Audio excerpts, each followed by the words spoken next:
Salut à tous, aujourd'hui on va parler d'un des meilleurs personnages de l'univers Marvel. Aujourd'hui je vous parle de Par où commencer les comics d'Ardeville.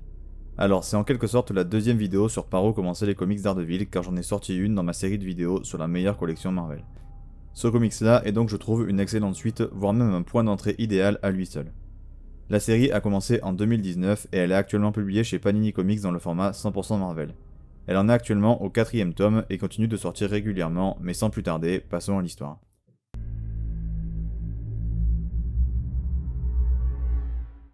Après avoir frôlé la mort, Matt Murdock, tout juste sorti de l'hôpital, va renfiler son costume de Daredevil. Affaibli par son séjour à l'hôpital, Daredevil va avoir beaucoup de mal à faire le justicier comme avant, et lors d'une intervention, il va tuer une personne. L'a-t-il vraiment fait, ou est-ce un coup monté? Une énorme remise en question va avoir lieu pour Matt. Pendant ce temps, on va également suivre Wilson Fisk, le caïd, qui est maire de New York et lance une loi anti-justicier pour mettre des bâtons dans les roues de Daredevil. Au même moment, un nouvel inspecteur de police qui s'appelle Cole North débarque en ville, bien décidé à stopper la criminalité et les justiciers. Voilà donc le pitch de cette excellente histoire. Excellent run même. Ici je vous ai fait le pitch du premier tome, mais les suivants sont aussi bien, même encore mieux. Alors, en ce qui concerne le scénario, il est très bon. L'histoire est assez simple finalement, mais comme chaque histoire ou presque avec Daredevil, c'est les thèmes abordés et les personnages qui sont mis en valeur de la meilleure des manières. Et ce run ne déroge clairement pas à la règle. Première chose à savoir sur l'histoire, on suit 3 personnages. Évidemment, on suit un peu plus Matt Murdock dans ses aventures, mais on suit également beaucoup l'inspecteur Cole North, mais aussi le caïd. C'est donc vachement intéressant car ça permet d'instaurer une histoire avec 3 points principaux au lieu d'un seul. Ça rend l'histoire agréable à lire et permet de changer régulièrement de protagonistes qui suivent plus ou moins tous la même histoire. Et donc on a le droit à différents points de vue sur la situation en question. Parfois des personnages se croisent, parfois pas du tout. C'est vachement intéressant, d'autant plus que les personnages sont bien écrits, mais j'y reviens plus tard, un peu plus en détail. Sinon, l'histoire est assez dure à catégoriser. C'est à la fois une enquête, mais aussi une sorte d'histoire de mafia et de gang, et aussi une histoire policière. L'alternance quasi permanente entre les 3 personnages fait qu'on suit une seule et même longue histoire, mais qui a plusieurs styles différents et qui alternent de très bonne manière entre chaque style. Les 3 parties se valent vraiment. Chacun ont leurs points forts et leurs points faibles, mais dans leur globalité sont excellentes. Le rythme de l'histoire, quant à lui, est un peu en dents de scie. Je m'explique. Évidemment, le récit alterne entre ces scènes d'action et les scènes de développement de personnages et de dialogues, mais des dialogues, justement, il y en a beaucoup. Ils sont souvent, voire très souvent pertinents, mais ils coupent un peu le rythme de l'histoire et le ralentissent. Parfois c'est une très bonne chose, parfois un peu moins. C'est probablement le seul petit défaut que je puisse trouver à cette histoire.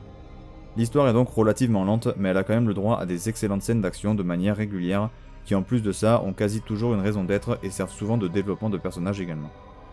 L'histoire a aussi le droit à des passages vraiment excellents avec des dialogues ou des actions absolument fantastiques. Pour ceux qui l'ont lu, je pense notamment à la scène avec le Punisher, celle avec Spider-Man dans le tome 1 mais aussi dans le tome 3, ou encore la scène de la cuisine avec le caïd ou le repas de famille dans le tome 2. Ces scènes sont fantastiques et participent vraiment à rendre ce run excellent. Sinon, le run est vraiment excellent sur la durée.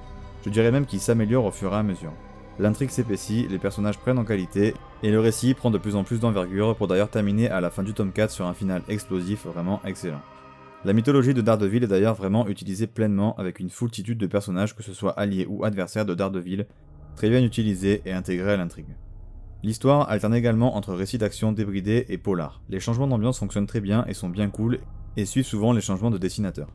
Daredevil est vraiment mis en difficulté sur plein de niveaux par plein de personnages différents au cours des différents tomes, c'est hyper cool. Sinon, comme dans chaque comics de Daredevil, il y a souvent de très grands thèmes abordés comme je vous l'ai dit plus tôt.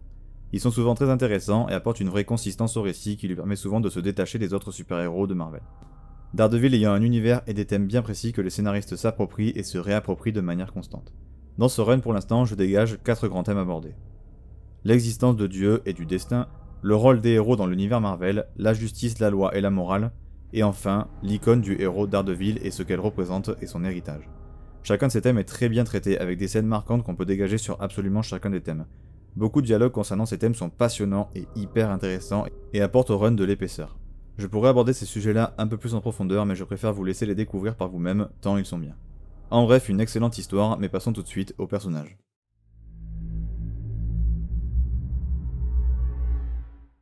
Alors là, on attaque un des points forts majeurs du récit. Comme je l'ai dit plus tôt, dans les récits sur Daredevil, les personnages sont souvent le focus du récit, et là, c'est clairement le cas.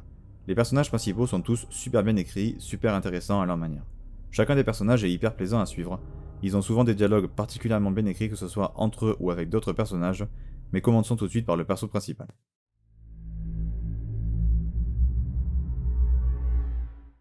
Alors, en ce qui concerne Daredevil et donc Matt Murdock, bah c'est simple, le personnage est fou et parfaitement développé. Alors le personnage est développé sur plusieurs points. Le premier c'est la culpabilité. Le deuxième, son rôle en tant que héros et Daredevil. Le troisième, sa foi chrétienne. Et le quatrième, son apprentissage pour redevenir aussi fort qu'il était. Le premier, c'est-à-dire la culpabilité, est le premier point que je vais aborder. C'est un point souvent central dans les récits sur Daredevil. Le personnage se sent toujours coupable de quelque chose, il n'est jamais pleinement satisfait de son rôle et de son efficacité. Ici, c'est clairement le fait de tuer quelqu'un qui va être travaillé. L'histoire va beaucoup appuyer sur sa culpabilité d'avoir tué une personne. C'est vraiment très bien fait et de manière intelligente.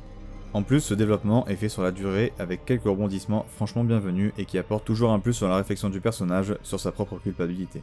Ça va évidemment de pair avec le deuxième point qui est son rôle en tant que héros et Daredevil. C'est un des points centraux à la fois du développement du personnage mais aussi du récit.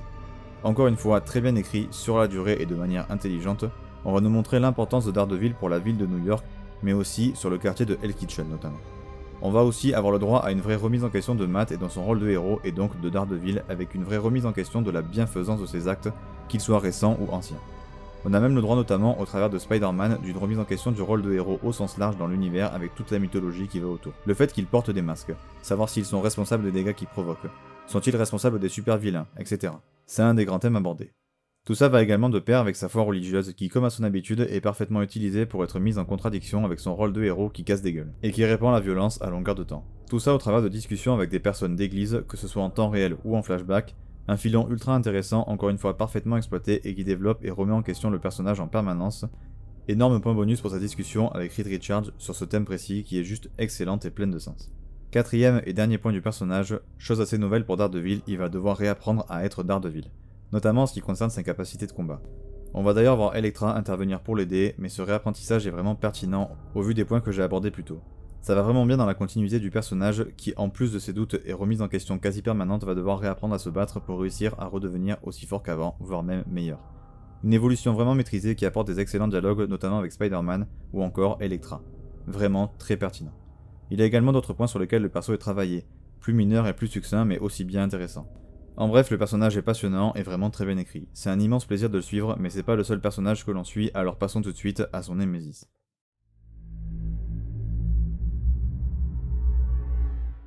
Bon, et bien pour le personnage du Caïd, c'est simple, c'est encore une fois un excellent travail du scénariste qui écrit encore un excellent personnage. Comme je l'ai dit plus tôt dans ce récit, le Caïd est maire de New York, et donc il joue un rôle d'antagoniste pour Daredevil, mais pas du tout direct. On n'a pas une confrontation directe avec Daredevil, mais plutôt à distance. Mais à côté de ça, le Caïd est également un protagoniste de l'histoire avec sa propre histoire en parallèle.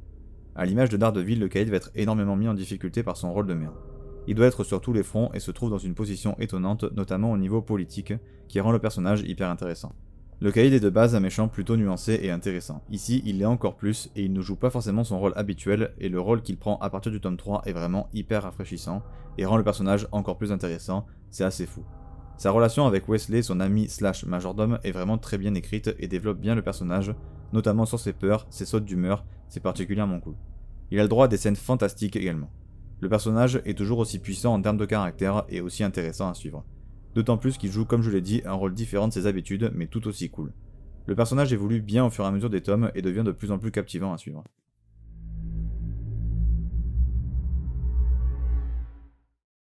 L'inspecteur Cole North est un nouveau personnage créé pour le run.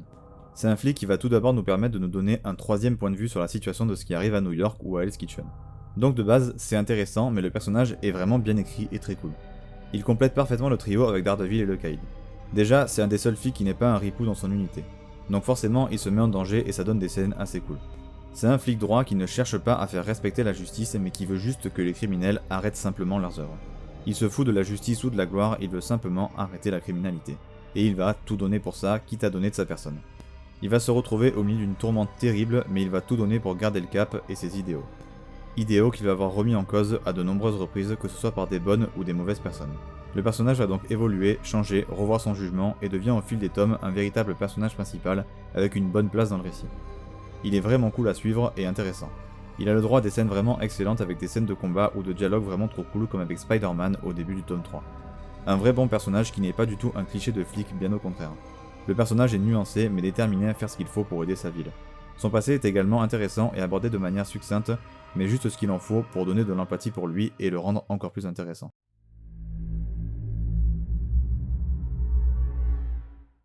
Alors pour les antagonistes du run, je vais aller assez vite. Ils sont vraiment intéressants et s'en prennent aux 3 personnages en même temps. Chacun d'entre eux est mis en difficulté d'une manière ou d'une autre par ses super vilains et c'est bien sympa. Ils sont vraiment cool et charismatiques. On a le droit à des dialogues vraiment bien écrits et des relations assez intéressantes, notamment avec le Kaïd. C'est une famille richissime qui semble complètement intouchable et qui semble pouvoir acheter tout le monde. Sinon, au niveau des autres antagonistes, on pourrait notamment citer le hibou qui joue un rôle vraiment important dans cette guerre de gangs de territoire et de famille. Alors que le Kaïd est désormais maire de New York, il veut prendre sa place en tant que chef de la pègre. À ses risques et périls. Mais tout ça va entraîner une vague de tueries dans la pègre new-yorkaise, et on va d'ailleurs suivre notamment une famille mafieuse en particulier. On va apprendre à les connaître, savoir ce qu'ils font, ce pourquoi ils se battent, et chaque personnage de la famille va être rapidement développé. C'est pas vraiment des antagonistes, mais ils sont bien cool et assez intéressants, notamment dans la façon dont ils font avancer l'histoire. Sinon, il y a également l'apparition d'autres ennemis emblématiques de Daredevil comme Bullseye ou encore Typhoid Mary.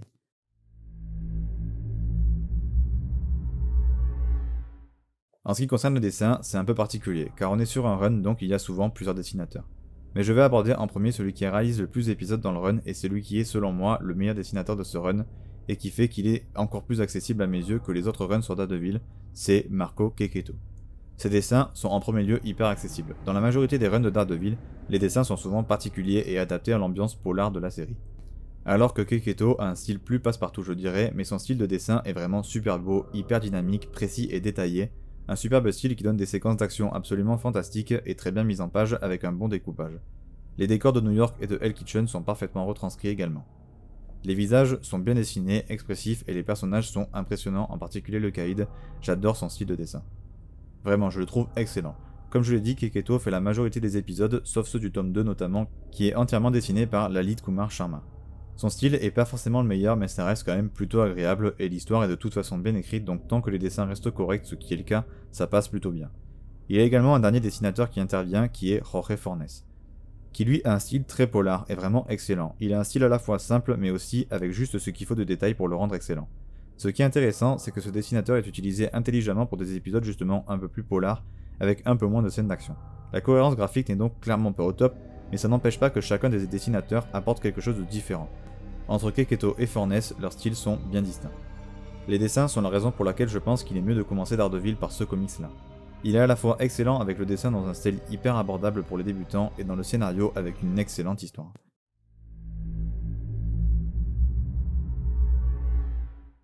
Alors pour le conseil lecture, évidemment, pour ce que vous pouvez lire avant, dirigez-vous sur ma vidéo Par où commencer les comics Daredevil, la meilleure collection Marvel. J'y parle de L'Homme sans peur, les origines de Daredevil par Frank Miller, un classique du personnage idéal pour débuter. Si vous souhaitez continuer l'aventure, je ne peux que vous conseiller d'attendre la sortie du tome 5 et de ses suites, qui sortent encore actuellement. Si jamais vous voulez lire du Daredevil avant la sortie du tome 5, il y a une foultitude d'excellents comics sur Daredevil que j'aborderai très certainement dans les suites de cette vidéo. Mais bon, un one-shot sur le personnage qui possède comme ce comics des dessins plus abordables que les autres runs sur Daredevil, c'est Daredevil sous l'aile du diable, sur lequel je ferai forcément une vidéo dans ma série, la meilleure collection Marvel. Voilà, c'est la fin de cette vidéo. Comme vous aurez pu le comprendre, le comics est idéal pour se lancer dans l'aventure Daredevil. Si vous aimez la série TV, c'est vraiment parfait car ce comics y ressemble fortement. Vous ne serez pas perdu, bien au contraire, et vous allez très certainement vous régaler. Attention toutefois au rythme du récit qui a tendance à se ralentir à certains moments et à donner beaucoup d'importance au développement de personnages. N'hésitez pas à vous abonner, ça fait toujours plaisir. À liker, ça m'aide et ça m'encourage à faire des vidéos. Mais si vous voulez vraiment m'aider, le mieux, c'est le partage qui m'aide énormément. Si vous voulez aller faire un tour sur mon Instagram où je suis très actif également, vous pouvez y aller. Sur ce, c'était Day One et à la prochaine.